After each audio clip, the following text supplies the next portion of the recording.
have 6 o'clock, so I'm going to make the assumption next week we'll have to go to the auditorium because everybody's waiting until next week's presentation. First of all, I do want to just mention we are recording it tonight. Hopefully that doesn't, I was supposed to hold where to stand. So I just want to make sure everybody knows, hey, we're recording, so when you ask a question, it will be replayed on our website, or people can go look at it, whether it makes a difference to you or not. I hope it doesn't. But we do want to be able to show this on the website so that people can see the presentation in case they couldn't get it here. So, but I am here tonight to talk about our vision that we have for 25 and the projects we're looking at doing. And so we'll get started with that. What I'm going to cover is our proposed projects. I'm going to give you the why and what the current plans are, what order they're going to come in. Then I'm going to talk about the funding proposals that we have as part of this. And then property tax, I always know that's a big question. And then I'll answer any questions for you. So up first, in 2023, so this spring, we're looking at 3 projects breaking ground: the Alan Shepard Addition, the Regional Innovation Center, and then the softball field, parking, concession, restrooms. I'm going to cover them in detail one at a time here in a little bit. And then in 24, the next spring, we plan on breaking ground on a high school welding lab, doubling its size, the junior high music wing renovation, classroom addition, Neil Armstrong classroom addition, and then Lancer Stadium renovation. So those would be the second phase in the spring of 24. So Alan Shepard. The first thing I want to know is the why. Why for each of these projects? Well, here's Alan Shepard. Currently, it's one of the 4 elementaries where we eat inside of the gym. Because of Alan Shepard's size now, they're up over 500 students. We literally have kids eating or setting up to eat and gym going on at the same time. We added a curtain a year ago to try to create a safer environment where we can drop the curtain while they set up the food. It means the kids are losing half of the gym. On the tail end, on the other end, while we're cleaning up, the next gym class has already started. We have that many gym classes to be having there. And so what started the discussion on Alan Shepard was that. So the addition we're looking at would be putting it on the west side of the building. As part of that addition, a couple other things that we wanted to take care of. One is our current art room at Alan Shepard is really a small classroom, or a classroom, a general one. Art rooms are really, if you're going to build them, you build them to be an art room. They're a little bit bigger. You have a room where the kiln can be in and those kind of things. And so by being able to build an art room on here, we add a classroom that can be used for something else as the population grows. And our teacher's workroom is currently in a classroom. And we want to put the teacher's workroom back in this area, and that opens up another classroom. So we're adding space besides the multi-purpose room. And so that's what this diagram shows. Number 4 would be the multi-purpose room. The advantage of that, obviously, we get to eat and not eat in the gym. The other advantage is our after-school program before school can be in the multi-purpose room, which then opens up the gym for after school for our youth athletics. Right now, they can't book it until 6 p.m. at night. I think it's 6:30 because we're in there until 6 with our after-school and before-school program. We've are looking at adding a full kitchen as we get bigger and we cook more meals. Right now, we have 2 locations we can cook at, junior high and the high school. This gives us better flexibility to cook and then get our meals out newer and hotter to the district. And so we are looking at a full-time kitchen. And then the 1 and 2 is the 2 rooms I've already talked about, and more restrooms. That part of the building and near those only have kindergarten restrooms in their classrooms, and so that adds a big advantage for that building. The multi-purpose room also adds community advantage, Boy Scouts, Girl Scouts, lots of things that we do. I think most of you know we consider our buildings community buildings. They're used outside of the school all the time. Just some looks at it. The look coming off of that side of the building is what we envision. Because you can't match the brick, we're gonna have it stand out. It's either you try to match it and you don't really match it and it stands out, or just go ahead and design it for it to stand out and look more of a modern addition to it. And then just an image of what it might look like on the inside. The Regional Innovation Center, it's the largest part of our projects. This has really been under discussion for 5 years, starting out mostly as how do we enhance our ag program and how do we get ag education career pathways. And when we talk ag education, it's about vet tech, plant science, food science, lots of different things. It wasn't about sometimes people hear ag, they think of typical farming or traditional farming, corn, beans, hogs, cattle. That's not what it was designed for. That started 5 years ago as our ag program was going. Well, how do we get a facility to get career pathways in that area? Over time, over that 5 years, we started looking at what are the other career pathways. This facility is designed to partner with Eastern Iowa and our neighboring districts to create career pathways in diesel, in HVAC, improve our construction so we get more into electricity and plumbing, besides leading to building our house to get a lab that can do that. And then you'll see the other ones on the food science, the vet tech, and those type of things. And improving our facilities. We have a very small facility when it comes to a number of those areas. Our wood shop, if you look at our wood shop while we're building, I guess I don't have a picture of that, while we're building our sheds, there's no room. We need our freshman, sophomore level wood shop right here, but once we start putting in the sheds and we start doing those units, it gets really tight. That need is there for space. So we're looking at improving facilities for our kids. We're also looking at adding educational opportunities, direct career pathways. Kids get a step towards their future. So this is the look of the facility. I'm going to start over here. Up in the top corner, the number 6, that would be our construction lab.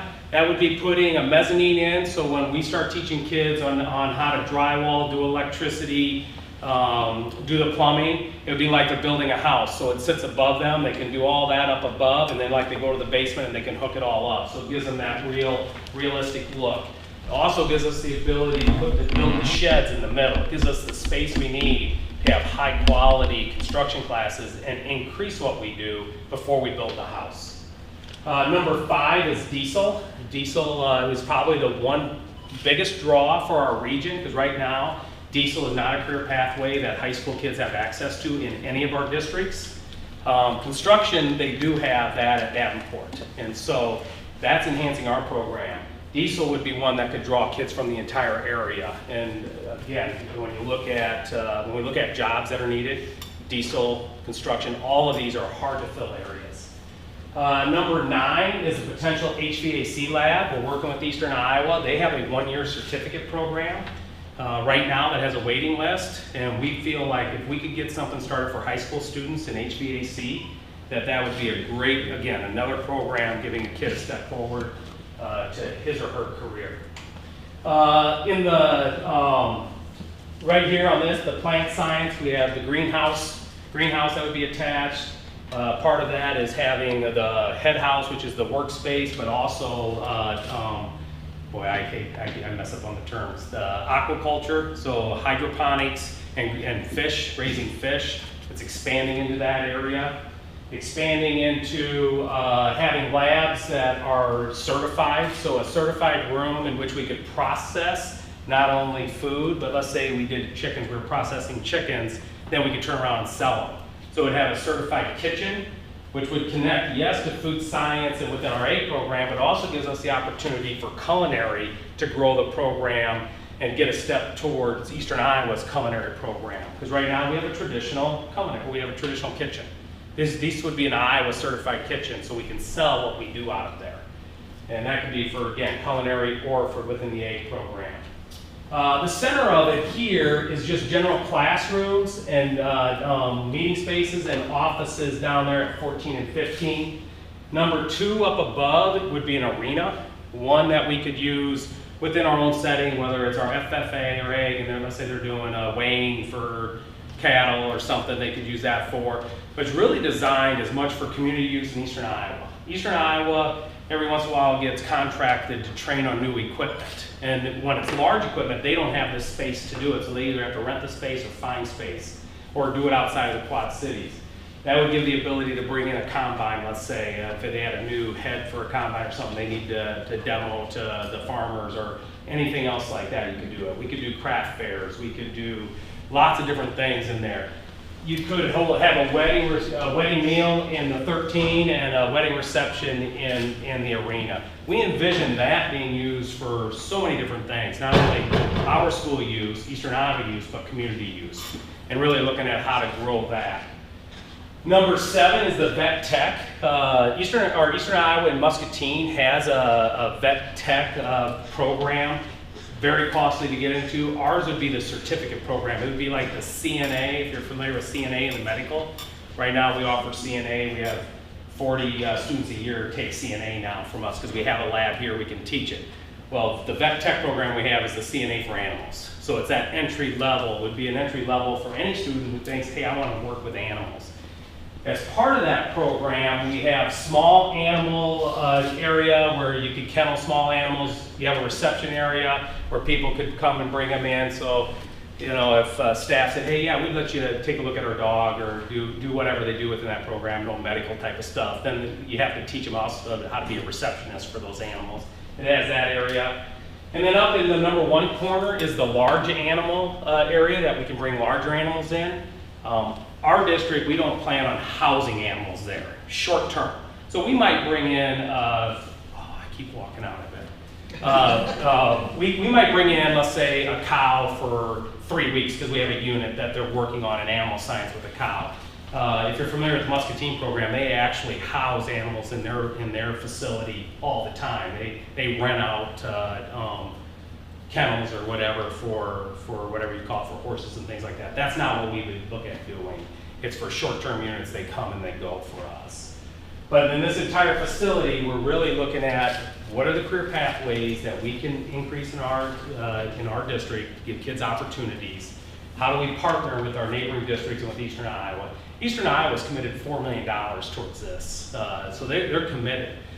We still have a lot of work to do with them on that, but we're excited about this. This would be its only kind, maybe in the state of Iowa. There's some other regional centers that are not these type of programs, but other programs like in Waterloo, Waukee, and Des Moines. There's nothing like this in Eastern Iowa. And this has the opportunity to draw kids to be able to take those classes, stay at their home district, but take high-level classes and courses to help on their career pathway too. The location for it, we own that triangle there out on First Street near Eckhart's. That triangle going up on the larger part, on the south part, is where we're planning to build that facility. And just so you can see kind of how it fits on that corner, that's what it would look like. So it sits about a mile from the high school. And just what the front would look like. In this kind of facility, we really envision it being, if you're familiar with the Belong Center for welding and CNC and that type of programming. We use it for kids during the day, adults use it. We really see the regional center being a facility, not just for high school kids, but also for Eastern Iowa to expand their programming. Currently, they don't offer ag education for adults at all in Scott County, only Muscatine. And so they're committed over time to say, how do we bring that up? I mean, we are an ag community too, and it's unusual to think that they don't offer anything. You have to drive to Muscatine to get those courses. And so, we like the location because it's easy access for our neighboring districts. It's easy access for adults right off the Blackhawk. It sits off of a school. Adults don't like to go to a high school to take courses because it's a high school. And so Eastern Iowa would not have been interested in partnering with us if it was connected to this facility because they know that then they would have a hard time recruiting adults. And the look is a more modern look, an innovation center type of look. The partners with that we've already been in discussions with, Pleasant Valley, Davenport, and Bettendorf don't have ag education. They want that opportunity for their kids. We already have kids from Davenport and Pleasant Valley mostly that already come to us for ag classes because they want that opportunity. So Davenport is committed. All three are committed to saying, hey, we want to see this opportunity for our kids. Where we're in the discussion stage now is, well, what does that look like and how do you charge for it? What's the weighting? And then what does diesel look like? I think diesel is probably the one that they're going to jump on the quickest because it's something that none of us have. And it's something that Scott Community College doesn't have space for because they're already full in their program with adults. And so it really opens that up. And then if we get the HVAC going, I think that's another one that's a huge draw for us. But those are our current partners that we have and that we're working out all the agreement. Obviously the biggest partner I mentioned already is Eastern Iowa with a $4 million commitment towards this program for this center. Funding wise, it'd be North Scott Community School District, Eastern Iowa. This is a big building, so it's not cheap. Nothing is cheap anymore. I'm sure you're all well aware of that. There's an Iowa Regional Center grant that's worth $1 million. We believe we'll be writing that for November. and this fits right into what the governor wants. We also know that there's opportunities both at the state level and local levels to help fund this. This is meeting a ton of our governor's goals when it comes to labor force. And we've already had individual conversations with her, and we're excited about finally sitting down and asking and saying, well, here's how much we need to make this a reality. And we're committed to writing grants and get this facility built. The softball complex. The why for the softball is it's the one facility we have not put a lot of attention to, and since I've been here 9 years, partly because we've always planned on, the community's already, or the district's always thought about moving it over to complete the complex by my office. And so you can see we're at the point where we need to update this facility. But besides this facility, when you look at the complex, the soccer fields, the tennis, this is, I kind of try to show the distance you gotta go to get to a concession stand and restroom for those facilities. And until a few years ago, it's probably been now 7 or so years ago, that became our bathroom. We brought a porta potty in. And part of it, I remember going to Jason, I said, listen, I can't watch the boy tennis team and the boy soccer teams go in the trees. You know, they felt that was the bathroom. It's like that, we gotta get something. But so this is my why. It isn't just about softball. We really lack the facilities here for this entire complex. So what the plan is to put a new softball field going in on that empty property right across from the tennis courts. The number 3 is our current indoor facility that we have. Number 2 would be the batting cages, outdoor batting cages that you would have at the softball field. Number 1 represents the concession restrooms that would service all 4 of the facilities here, and would be close to all of them at that point. Number 1. Number 4 is a potential alternate bid to see if the team, both baseball and softball, would love to have a practice infield, and that's what that represents. But I also anticipate that being either fundraised or potentially, depending on where budget comes in, so it'd be an alternate bid for that. So just kind of take a look at the complex. Oh, let me go back. We didn't number them. So one of the other issues that we have is parking, especially if you've ever been to a baseball game. We eliminate all the parking in front of my office, or most people choose not to park there so they can avoid a broken window. We would add, coming off of Iowa Street, we'd add a large parking lot there. We would also add more parking down here along the tennis courts.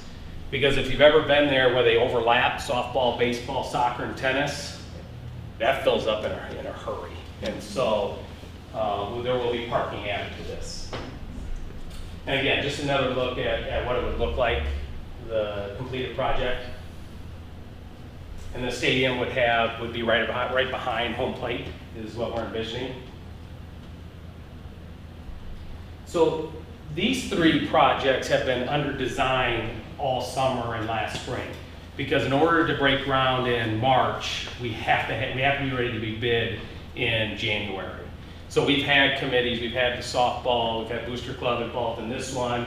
We had all the different programs involved in the regional center. And of course, we've had Alan Shepard's staff involved in their design. So those designs are 50 to 75% done being drawn, so that come January, if we pass the referendum, we're ready to go to bid. The next projects that I talk about would be year 2. So they're conceptual at this point. We haven't set up a design committee. They would get started after the first of the year. We bring committees together for each one of these to finalize the design. The welding and metal expansion, the why for that is, this is our current lab that we have for welding, and it really only fits welding.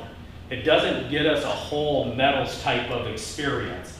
What we're hoping to do is double the size of that current facility that's right in front of our weight room, double the size of that facility so we not only can add the amount of welding space that we have, but also bring in milling machines and lathes and then CNC machines. So again, our kids are getting that one step closer to being able to think about that kind of career and then be able to finish off at the Belong Center, because that is really the regional center for the final parts of this. And so that's what we're looking at doing. So conceptually, they would just basically double the size of the building. Obviously, you would put in all the ventilation, everything that you have to have in order to do that. We already own milling machines to put back into this facility. It's the CNC that we want to make sure we have space for, to bring in those CNC type of machines to give our kids experience. Again, taking that step forward. Junior high, here's the reason why. It actually started, our conversation for a few years has been about orchestra. Orchestra's been around 14 years for now. So if you've been around the district a long time, you may have thought it's always been here. But it's been 14 years, started in just a general classroom. Orchestra is like any other music program. You design the room to be a music room. That's not what orchestra really has. The other thing that we really miss with orchestra, these type of instruments are very expensive. We own those. They should be stored in a locked up situation and also stored in controlled humidity. Well, we don't have that for the junior high. They just sit out in the classroom. And so we knew that we had to do something about orchestra. As we looked at band, this was the traditional band room that was built. It's cement risers. The problem with today, when you think about being handicap accessible, that room is not handicap accessible. It doesn't even allow them to really expand. This year we have 124 seventh graders in band. And so we got a big class. That class this year is at 280. I think it might be 285. Typically we're 240s, 250s. So, and kids want to take band. Well, in order to do that, to make it handicap accessible, we need to look at what can we do about the band and making that be able to expand the program. So the plan is take a look at 7, 10, and 11. That's that front 3 classrooms. Well, there's 2 more. That's where our, I'm going to use the word home ec classes, the kitchen and the sewing. Those are there. It's looking at taking over that space, gutting that entire facility to create better practice rooms that can be better supervised than what's currently there, make the band room handicap accessible, and make a true orchestra room with the right storage. When we do that, the other issue that we've had is 12 years ago, somewhere like that, we created Project Lead the Way. Phenomenal program, a STEM program, engineering program. They took half of the shop, wood shop, in order to have that space. But we need a full wood shop. You know, we have, it's really just right now sized for 16 kids. We have 24 kids at a time who take that class. So we're looking at on the back side of the building, along the big gym, is adding that space back to the shop and make it a full-size shop, and then adding the classroom space that we need back that we're going to take up for that renovation. And then just some, again, pictures of what it might look like. These are all conceptual. A lot could change once we start doing the design. Neil Armstrong addition, very similar. The same thing that led us to the discussion here is, again, it's a large building, going to be 400 kids. It's hard to eat in the gym and also have Phi Ed class starting. And so, again, want to try to solve that problem. The difference is if you look all the way in the back corner, they already have a serving kitchen out of there. So they have a serving window, where Allen Shepherd does not. It's really a gym. They don't have a serving window, so there's no storage for the kitchen stuff at all there, where they already have it. So our belief is we already have a multi-purpose room, so let's look at an additional gym onto their building. And then this is our 4K. 4K is a lot like kindergarten. Typically, a kindergarten room is 1,200 square feet of space. When you go into any other classroom, it's 900 square feet of space. And the reason being are those kids have the most amount of stations that take up a lot of space, carpet space, and things like that. And we would love to get them in a true 4K kindergarten type of space. So what we're looking at doing is adding an addition coming off on the east side of their building. Putting in number 4 and 6 would be putting in the same type of classrooms that we have for kindergarten. Right now, typically every other year, Allen Shepherd has 3 sections of kindergarten, Neil Armstrong has 3 sections of kindergarten. On that year they have 3. They have to go to a 900 square foot space. When there's only 2, that's fine. We have 2 great kindergarten classrooms there. It's just when you have that 3rd one. And then 4K is always, this is where the 4K room is right now. It's in that small classroom. And so that would add those spaces on there. We get a new entranceway. If you've ever been to Neil Armstrong, it is our smallest foyer. There, about 10 kids can fit into there. This is going to give us the ability to have a better entranceway. What it's really going to give us is at night, when this gym would be used, so we have the gym that we need to separate it. It also creates another gym for rotation and for all the youth sports and things that are happening. It would be a wood floor gym is what we anticipate. I have some seating, because that's one of the hard things is is some of our gyms that our youth sports use, there's no place for parents to sit. We would look at doing that. But we could also have the community use in it and block off the rest of the building. Right now, when you use Neil Armstrong, the whole building's pretty much wide open because that's just the way the entrances work. That's what the bathrooms are, hallway bathrooms, meaning you can go from both sides, and it really solves that problem. And so, again, increasing good space for our kids, better opportunities for the community. And then just a conceptual design, what it would look like. This would also, so as the district grows, let's say at some point both Alan Shepard and Neil Armstrong needed to add a whole wing to make it a 4-section, just like Ed White's built to be a 4-section, obviously as a potential. None of these additions would have stopped this from adding another section. We have enough to keep coming out of this hallway and add a section onto here. Same with Alan Shepard. The back side of the buildings where we always would envision putting another section if we ever wanted to go to a 4-section elementary at those 2 locations. And then Lancaster Stadium, again, the why, it really started, we've been talking about the press box probably since I've been here. So when our new scoreboard came in, and we could do a ton more with our scoreboard, we don't have space to put what it takes to put kids into that to help do it because it's so small. I find it ironic we call it a press box, we don't have space for press. They're not allowed in there. So, but it definitely needs to be upgraded to meet our needs. Concession restrooms are not meeting our needs. The restrooms are not handicap accessible to today's standards. We really need to get both of them up to what we need to be able to use at the different events that we do there. So the envision is a major renovation of the Lancaster Stadium. If you look up in this corner, you see the 4, 3, 2, 1. We would end up putting the restrooms, concessions, and a locker room for halftime for the athletes or for the track teams underneath a new stadium. So build a taller stadium, wider, take your 2 ends and put it all into one so it's one stadium with all of them fitting underneath. New press box would be on top, a new entrance on how people walk in, and then we're looking at turf. Go to the next one. So there's what I was talking about in that design. Those would all fit underneath the stadium. The turf, we've had a lot of discussion. We got phenomenal. Andy does a phenomenal job with our grass facilities.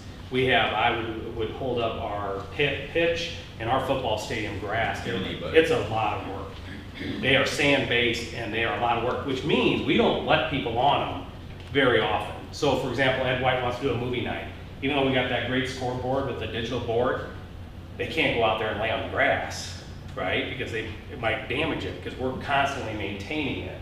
Where if it's turf, you now open up the ability for 7th and 8th grade to have more games over there. You open up the ability for us to practice. That's where we really struggle.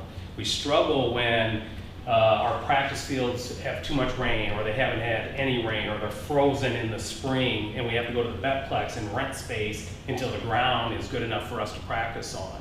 So we need the practice space. We also need to open up Lancaster Stadium. It gives us the ability to open it up for more uses, having a turf field on there for that. And so that would be the complete renovation of the stadium. Just some visuals of what it might look like. The other things we would consider, depending on where things fall, we've been in discussions about purchasing property for a future school building of whatever that might be. That will not happen in my tenure. I honestly do not believe that because I don't see the growth happening at the rate that would cause that. But someday, Pleasant Valley probably grew 250 kids this year. 15 years from now, it'll be North Scott growing 250 kids in a year. The way that urban sprawl takes place, there is no end in sight of how, whether it's the Ankeny, Waukee area, if you live on a corridor, it expands outward. Eventually, the south side of Interstate 80 is going to fill up.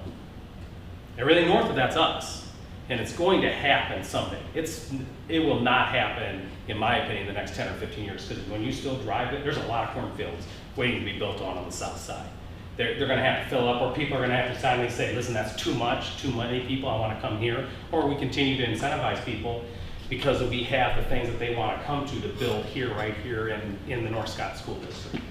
And so, what I do know is, us purchasing land today is going to be cheaper than 15 years from now. And the land that's available today may not be available 15 years from now. And so that is on our potential, depending on what number of projects come in and how this all works out. The other one, that's a picture of John Glenn's solar. We would love to add solar to every building. The reason I really support that now is because we've proven it with John Glenn. We save $20,000 a year out of the general budget with that solar project. We predict if we had solar in all of our buildings producing 80% of the electricity we use, it's about a $500,000 a year savings for the district. The thing is, general budget pays the energy. General budget also pays for teachers. These projects would be paid out of 1 cent sales tax and out of the general bonds. And so immediately, when we got that project done, we paid it out of 1 cent sales tax. It immediately freed up $20,000 in our general budget.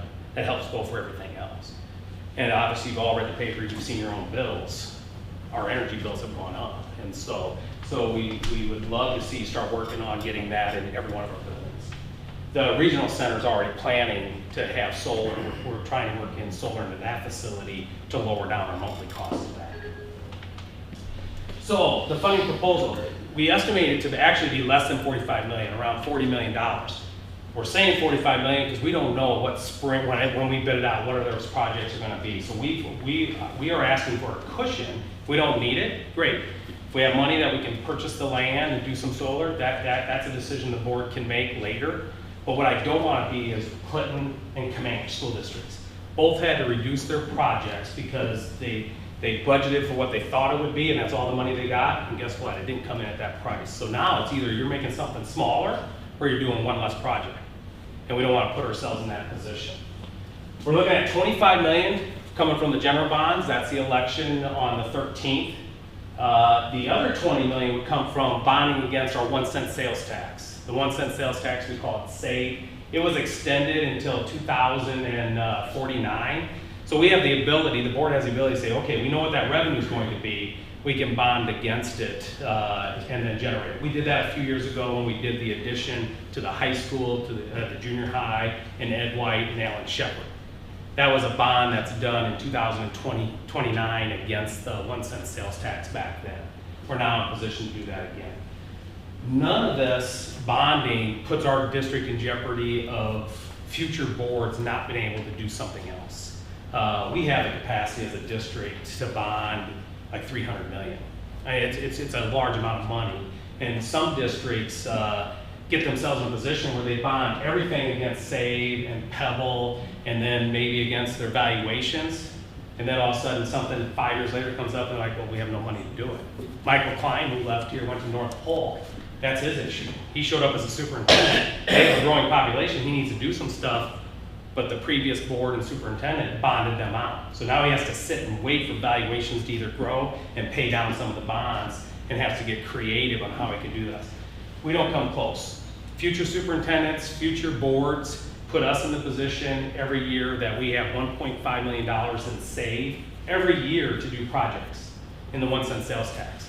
That still leaves, bonding $20 million still leaves that amount of money for us to choose the other projects we do. Because we're working on our buildings all the time. You know, we're renovating classrooms, we're doing lots of things, and we don't want to tie hands of future boards, and we don't want to tie our own hands to maintain our current facilities. I see too many districts who work hard on building, and then I walk through their hallways of the old part, and I'm like, what are you doing though? Carpet needs to be replaced, your lockers are banged up. Why would you not maintain all of it? Well, you get in the position, they get themselves in position, they only have so much money. We're not doing that to the district. So for a property tax, this is just a little history. In 2019, we had $13.74 was our tax rate as a school district per thousand. Since then, this year, and the levy for 23 is $11.47. I think all of you got your tax bills probably, because I got it a week ago, right? It's always fun to open that up. You know, they could have waited till after the 13th, but but if you saw it and read it, I did, the school tax went down. Now, I don't know what your valuation did, and some of the other taxes didn't go down, so I know tax bills is more than just me. But for us, we have dropped our tax rate considerably. Part of it is because we are in a very unique position as a school district. We have a very diverse tax base. We have homes being built, so we have good homes. We have businesses. We have ag, and we have industry that's going on. The industrial park that, why did I just miss it? What's the big one out? Amazon. So Amazon, that whole industrial park's us, all the way out to Russell's new warehouses that they're building. That is all in our tax base. City of Davenport, but it's our tax base. And so we're in a very unique position that our tax base is growing, which has an impact on lowering our taxes because our valuations are growing. We're a conservative district, and you'll see that compared to our neighbors. We're the lowest taxing school district in Scott County, and we're below the state average. So what our plan is if we pass the bond referendum, we're not going to borrow against that money first. We're going to borrow against the SAVE first, because we want to see Mid-America's headquarters come online into the taxes. We want to see Amazon come into taxes. Because even if they're TIF'd, they don't get to go away from this one. General bonds, you don't get exempt from general bonds. Even Amazon's full valuation will pay on this. And so by waiting a year before we borrow against that, we have more of that industrial park coming on, helping share the cost of it. So it keeps us down. So our anticipation is, what we're able to do is go from $11.47 in '24 to $11.69. So a 22-cent raise per thousand. And then the next year it actually starts dropping already. You know, it's a great position for us to be in for that. And then we see it continuing to fall. Now there's lots of things that we also get to do. We have management fund. We have some other ones that we're able to change and to try, because we know we can protect the taxpayers. If we say we can do $11.69, we know we're able to do that. Barring the state of Iowa putting the rollback. I mean, there's certain things I can't control, right? I can't control what your house valuation is going to be. I can't control the county, any of the other entities that impact it, or our state legislatures doing something. What I do know is our state legislators want to see it fall. The system is designed to lower property tax. They want property tax to fall. And in our district, we're in a unique position to have that happen. Just some comparison. This was this year's. So we had $11.65. You can see Bettendorf is the next closest, and then PV, and then Davenport all the way at $15.30.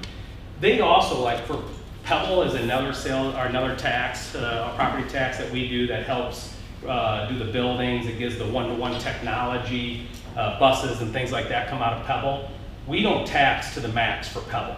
The other three districts do.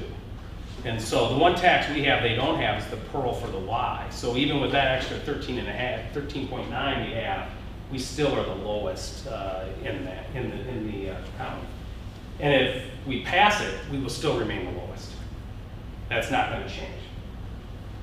So how does that impact you? Those are your valuations. So I just use 100, 200, 300, 400, 500. Just for a little history, you don't pay on the actual value, the valuation of your house. You pay on a percentage of it. So none of us pay the full valuation. That's the rollback. That's part of the state's plan to help control property tax. And so that's what you pay on. So in 25 compared to 23, I just use $300,000 home. It's a $36.35 increased cost for that year. And then the next year, that drops to $8.26. And then after that, we believe we will fall below the current rate based off of everything that's happening that we know as of today. So just a summary, we dropped $1.27 per thousand since 2019. We're the lowest rate valuations. I've explained why we're climbing there and growing in that, and then we're able to control it between $11 and $12. We're able to do that as a district because of all those factors. September 13th. The other interesting thing, they're voting. I forget the term. You can vote at any one of those locations. It isn't by precinct like it is in a regular election. And so if you happen to be in Princeton that day, but you live in Donahue, you can vote in Princeton. And so that's on that day, those are the three locations that anybody can stop at and vote. We did have early voting last Thursday, today actually, till 6 p.m., so it's over with. And then next Wednesday is the last time for early voting. Of course, you can go down to the county auditors and vote anytime right now. Questions? Good. Has got Scott Garrett with Eastern Iowa Community College. How much of that is an implication here of what they're trying to do up there? My understanding is they're building classroom space. they're not putting in any type of, let me get back to the regional center.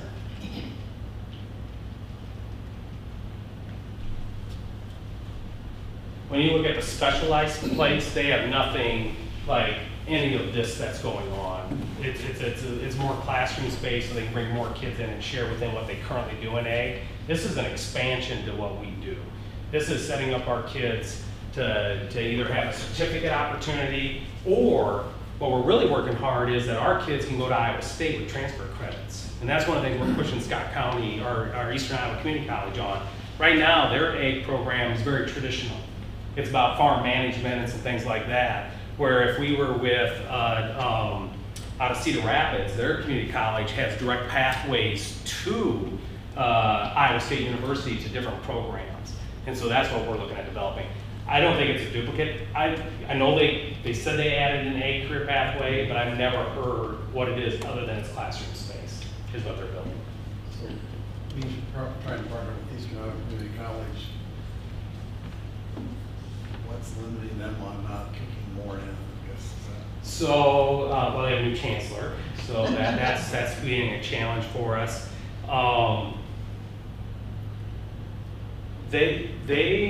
My job is to really help them understand how this truly should be a what I call 11 to adult, 11 to 14 type of building. In their minds, they still envision it as a high school regional center. Even though I've had people sitting at their table, their instructors help design the diesel. They've had people sit with our construction. We've been talking with their ag department for 4 years. They know what we want. It's first 2 to 3 years. It's pulling them. They're screaming, no, we don't want to go this direction. And we kept going, no, we're going this direction. And so it's to continue within that leadership. They don't have the same ability as a college to raise money for buildings. They passed that referendum, and what money they have is what money they have. They committed that because they knew they needed Scott County's support to pass their referendum, a year and a half ago. And so I think part of it is they took advantage, I took advantage to say, I need you to write your name on the line and what are you going to commit to, and got the new chancellor to reconfirm they're in for $4 million, and I've got them knowing that I'm coming back. We pass our referendum, we got to sit at the table and talk about what could this really be for you. Because they wanted to, at one point they wanted to do construction management. Well, that's a classroom. Well, we're building 8 classrooms here. You should be using those. I didn't want it to be, you give us $4 million and you want to use these 2 spaces. It should be a joint ownership, kind of like the Y. The city and us both own the Y, but neither one actually know which corner we own. It's like a condominium. We all own it. And that's a way I would hope Eastern Iowa can develop through their new leadership, and they can really see what jewel this could be for Scott County and Eastern Iowa. So it's still a challenge. Even passing this, there was a lot of work to make this a reality. Our estimate is at one time it was $18 million for this facility. It's a large facility because there's large spaces, right? The things that would take up a lot of space. So we need to work on our partnerships. We need to also work on other funding sources to make this a true reality. That was going to be my question. Maybe $45 million is not fully covering all of this, right? Because it seems low for what we're talking about. $45 million when I count. That's everything. Yeah, that's everything. But when I count in Eastern Iowa's commitment, then we would be $45 million should be high for us for this. Now, who knows where the market's going? If you're into building things, right? Plywood 3-4 months ago was $65 a sheet. Now you get it for $16 a sheet. So it's going to be hard to know when we go to bid this out, if we get that opportunity, what will the actual cost be? Are they going to continue to escalate like they are? That's one thing, but is some of it going to moderate? Or is the timing good on the projects that are being bidded out this winter for the next year and a half's worth of builds? Obviously, we're still in a tough supply chain. We're still in a tough labor market. Labor market's probably our biggest issue. Labor is expensive. That's my second question, is staffing that building, like how, you put any thought into that? Or Say that again? Staffing the building and the folks? Yeah, that again is a challenge, finding somebody to teach diesel. Now, when you look at, when we do concurrent courses, you can find people in the profession. Some of our best career technical education teachers, our best construction, Welding, those are all non-traditional teachers that came out of the profession. And that's a luxury we have when it comes to career technical education is the term for it for us. They have a pathway into teaching that an English teacher does not have. We're getting more creative because we're short everywhere, but obviously this is a tough labor market, and filling specialized areas like diesel, it's a challenge for current programming. So those will be challenges for us. There's a plan to start working on that while this building is going up, I assume. Yeah, so if any of these projects, let me go back to the very beginning. So 23, right, if we break ground in 23, we don't plan on using any of those facilities till the fall of 24. So there's a lot of time for lots of things to happen with each one of these to ensure that they're outfitted, that we have the staffing, that we work on the agreements for that. Our next biggest hurdle is really the election. It's hard to go forward and get a true agreement with Eastern Iowa other than their $4 million commitment until you know it's going to be reality. We lose on the 13th, the school board and myself are sitting back at the drawing board going, what does this mean? What caused it to fail? I would never do another September election personally. It's hard. Look, I mean, it's a big deal, $45 million. You would hope there's more people either going to watch or something. It's a big deal. Summer's a tough time to get people to organize things. To even do designs in the summer has been really tough. And so I'd rather personally much do an April election in the future, which I don't see in my career anyway. But my recommendation to superintendents, do an April. You have more of a captive audience. So does that mean you don't know which projects you would move forward with if it doesn't pass? No, if it does not pass, we would go back. The board would have to sit and really talk about that and really analyze out what does that mean. Does the board have the ability to still do the $20 million worth of projects? Because unless there's a reverse referendum that the voters come through and say, no, we want to take your save money into an election, the board has the authority to hold their special meetings, publish it, do all that, and be able to bond against that. But our board, we've had multiple conversations. This isn't a package just about one of these facilities or just about the first three. This is the whole thing. This is the whole $45 million. So when people vote, it isn't just voting for $25 million saying, okay, now, well, we're gonna still do the first three. In my opinion, and what I've given the advice to the board, it means we have to sit down and really think about what does this mean? Does it mean we run another election? Is there a way to analyze out which projects weren't? Do we do maybe a survey of the community? What didn't you like? Or we will have to really think at everything. It probably delays everything till 25. Because we got to really think about it. If it fails, there's a reason, and we need to figure out what that reason was. And so there wouldn't be anything that's a for sure. I have another. Oh, go ahead. No, go ahead. What are your enrollment projections? That's an interesting question. Open enrollment's really changed a lot. I don't know how many of you know is the state of Iowa, it wasn't even before July 1, eliminated all open enrollment deadlines. So anybody can open enroll at any time. Our count day is not till October 1st, but I stopped in one of my assistant's offices and just said, boy, I'm feeling like our open enrollment numbers, I can't wait till October 1. She said she believes we're up over 100 kids on open enrollment district-wide than we were a year ago. Now open enrollment doesn't count into our count. It's a complicated formula. It's revenue, but it doesn't. So that it's hard to predict now. Before I would have said, there isn't anything showing that we climb, but then we like to take a little dip. So for example, I said the 8th grade class is at 285, that's huge. Kindergarten class is at 215. We average 240s is where we'd like to see a kindergarten class be 240s. We're down 24 kids at the elementary level, butts in seats, actual kids that we're educating. When we left last spring, we were down 58 though. And so that's a combination of move-ins, it's a combination of open enrollment and everything. So it's so hard for us to predict because the laws have changed, but there's nothing to say that, just look around. We build homes, and we're probably building 30 homes right now. But if you go through, let's say, Pleasant Valley, the Bentonville part of theirs, they don't just build homes, right? They're putting up condos. Just count the number of bedrooms they're putting in. That's why you get that kind of growth. We don't have that kind of growth. So we have slow and steady. But what it does for us allows us to say, how do we enhance our school district? How do we increase the opportunities for kids because of that slow growth, because it puts us on the right side of the budget process in Iowa. Where Pleasant Valley struggles with is all their money goes into that next elementary, into that next wing, the towers for their high school. They call, instead of, we call Vision 25, their Vision 650.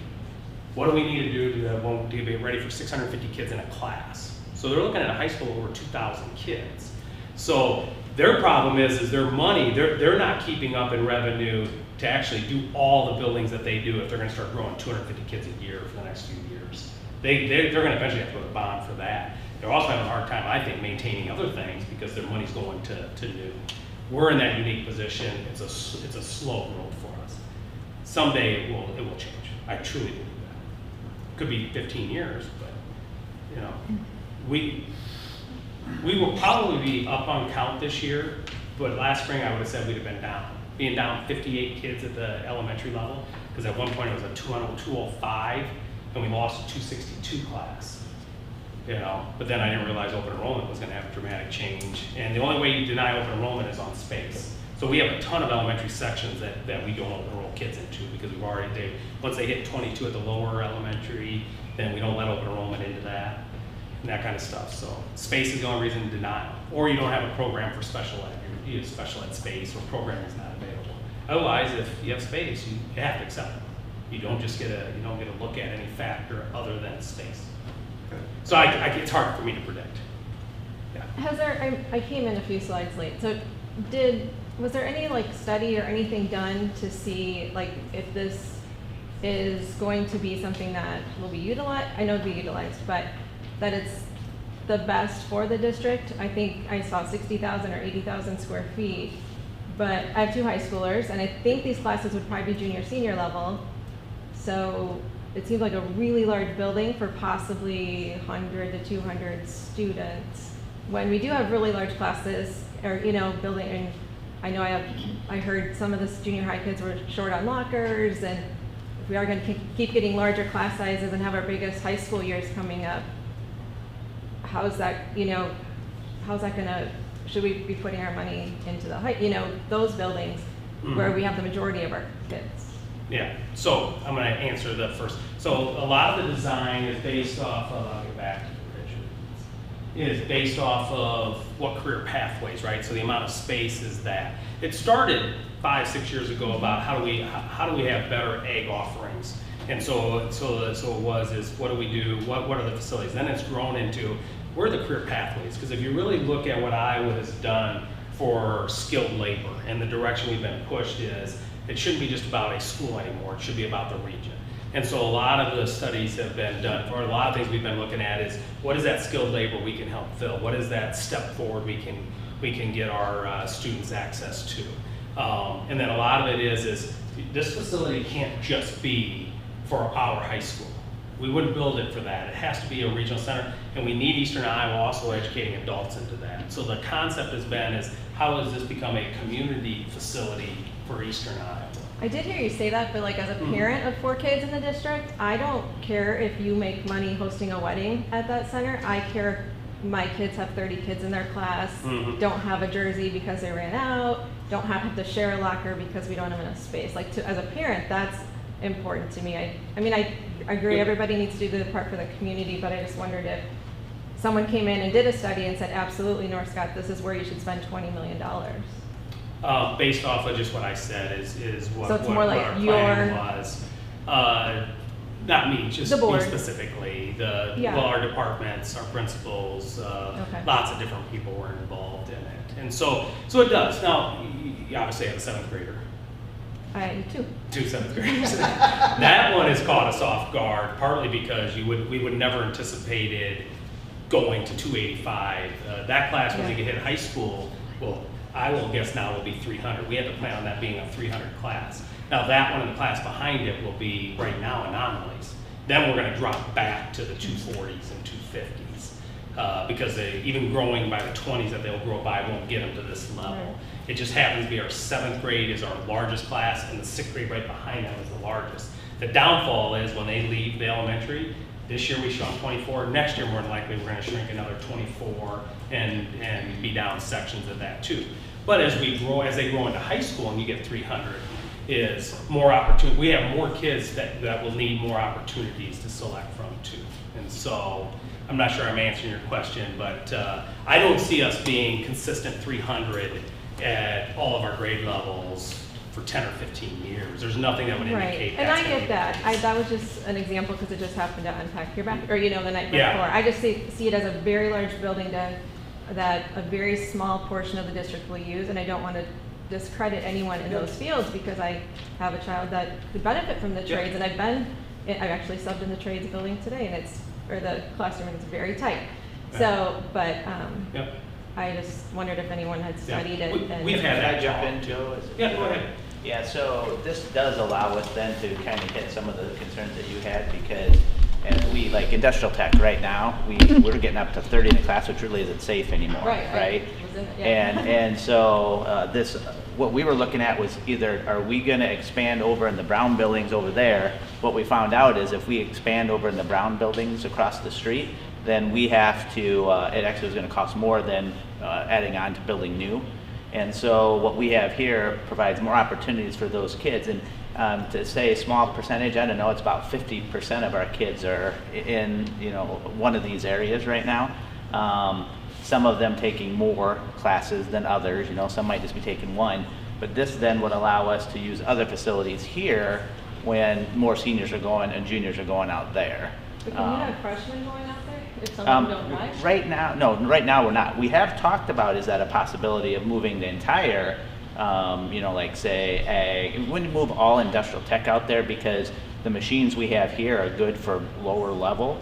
So you'd want to keep those here. But what it does do is if we're taking say ag out there and they're not using this facility, then we can have another English class going on at the same time, which then could lower class sizes if we have that 300 come through that I'm a little bit more worried about than I was if you'd asked me a month ago.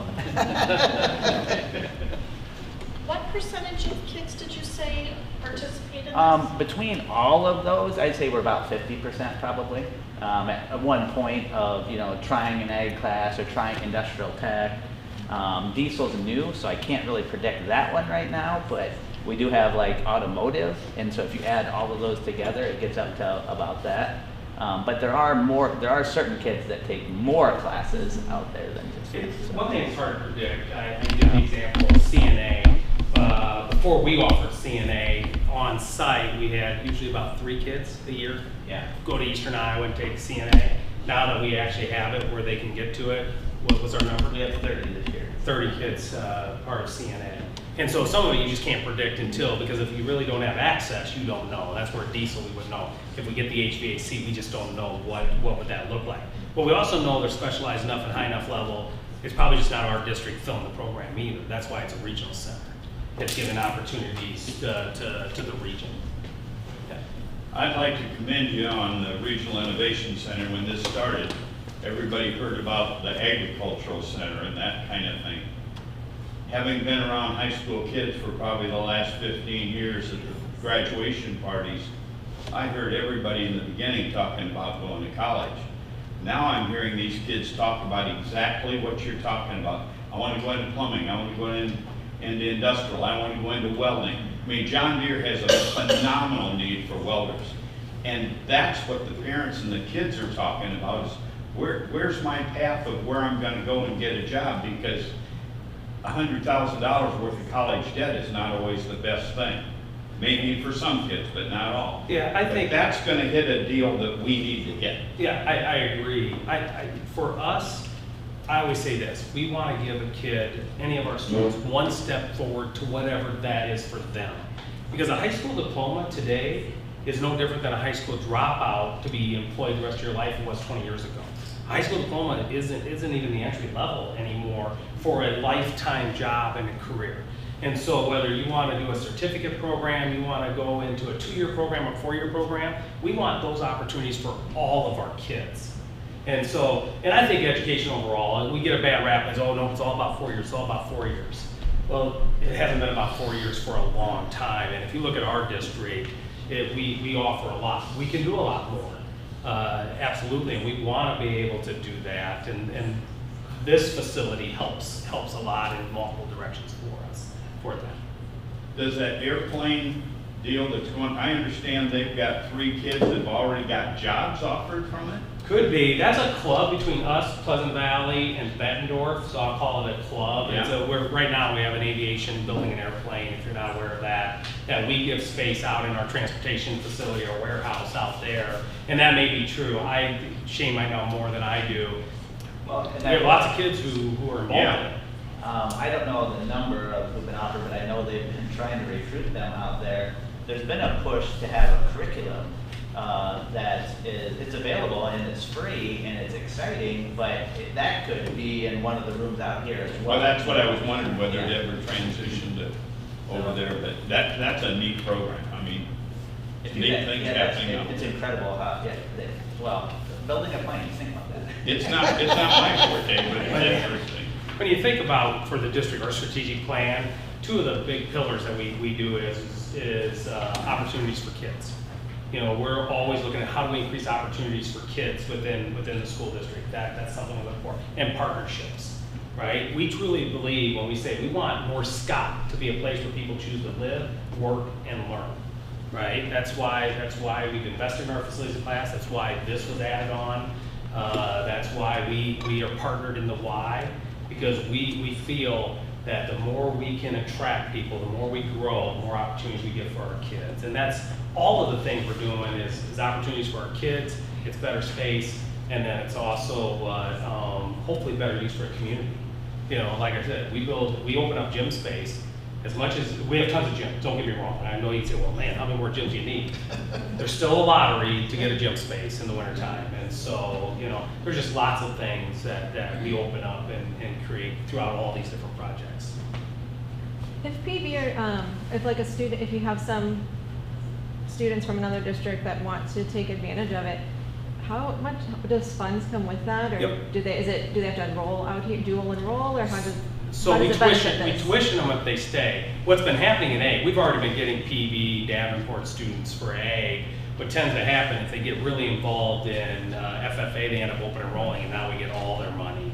And that's not our goal for this. Now, in the end, if people don't partner with us and you want to lose kids to us because we offer something that you don't, then you should probably partner So with if us. what happens if they partner? They just give Well, them- we want them, we want their kids, we don't, I don't want to, when we say we want to, I don't want this to be, hey, school choice is a big deal. We want to grab more Davenport kids. We want to grab PB kids and Bettendorf kids. We want to give their kids opportunities. Same as I want the ag student at DeWitt who only has 2 choices in the advanced to have 5 choices in our facility, and they come. So when they're concurrent courses, meaning they get college credit, we get extra money for that per kid. That money comes to us then if we're the ones going to be offering it. It doesn't matter where they go to school? It doesn't matter where they go to school. So we charge tuition for their kids, and so that's how money for our kids. Every new concurrent course for us that a kid takes is more money for us from the state too. So there is funding. We're lucky in Iowa. When I was in Wisconsin, you had to do it, 0 funding. It just came out of your general budget. As districts, we were not trying to promote concurrent enrollment. We'd rather do AP. AP's cheap. I just have to hire the teacher compared to concurrent. Our district believes in our kids having a college transcript to take with them. We are by far #1 in all of eastern Iowa in kids taking credits because we value that. He's a leader in it. Shane leads in this above any of the other principals, and we do it in so many areas. 95% of our kids last year took at least 1 course. The average was how many credits? 19. 19 credits. The average graduate last year took 19 college credits with us. And so many districts don't do that. They do AP because then they don't have to pay for the credits. And so we just have a different philosophy here at North Scott. It's a shared time, it's called a shared time student, so that's how it's entered. And what's happening now is like we have a Bettendorf student that's coming to take ag classes with us.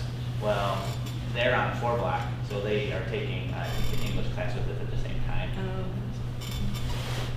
So the state incentivizes it. Yep.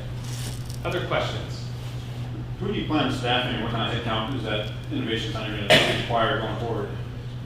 Staffing, one thing we know it will need. In high school or Eastern Iowa? It'll be both.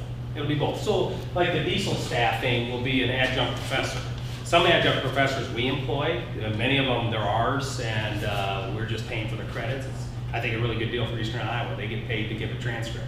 We hire the teacher, they don't do much. Sometimes they would put in the adjunct professor, it'd be their employee, they would be paying them for that. HVAC could be the same thing. We already have the staffing for our construction. That program's already going, we just don't have a good facility for it. We needed that facility no matter what. HVAC would be the same.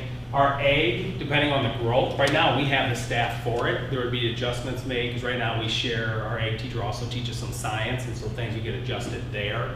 But we have the staffing to begin with. But what we envision it doing year 1 is not what it should be doing year 5. And if it isn't, then we need to make adjustments and use the facility differently then. I've never found anybody not using a facility when you open up space. You know, if you go right now to our 2 outlining elementaries, they're 2-section elementaries, they're 1-section elementaries, there's still not a bit of space not being used, right? We figure out, because we have more specialized programs that take up more space, there's lots of things that cause that, or we move other programs out there potentially. I wouldn't believe that I believe this will be extremely busy, successful between both high school and adults, that this building should be from 8 a.m. to 8 p.m., 10 o'clock at night. We've talked about partnerships with Upper Iowa.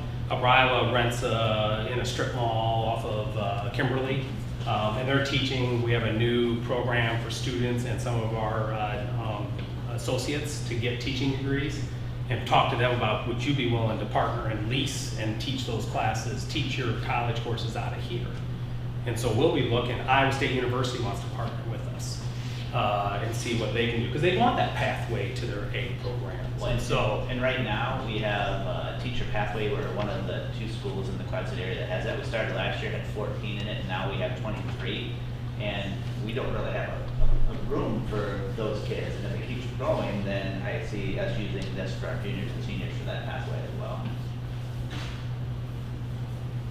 Other questions?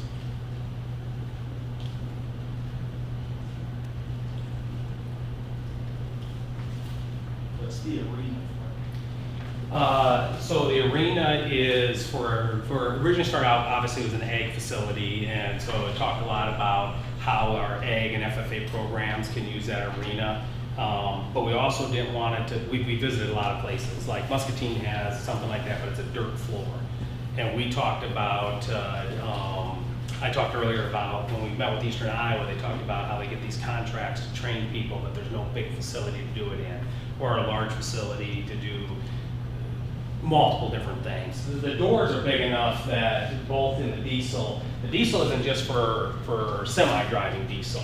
It's also, we'll have an ag focus too, diesel program. So our doors are always gonna be big enough to bring in a large farming type of equipment in there. So we could envision it everywhere from how we would use it within the FFA or within an ag, whether we're gonna do the petting zoo for the elementary. So we envision other grade levels coming to this for special activities, our junior high program and our elementary programs, and so that gives you that space to do that.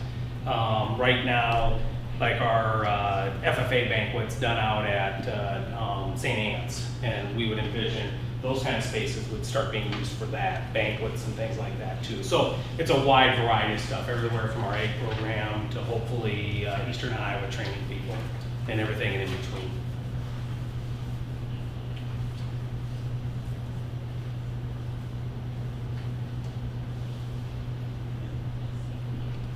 I'll stick around afterwards if there's individual questions that people want. I did say 7. Thanks for coming. It's a big deal. So I appreciate people coming out, asking the questions, and learning about it. So thank you. Don't forget you can vote next Wednesday again, and then election day on the 13th. So thank you. Well done.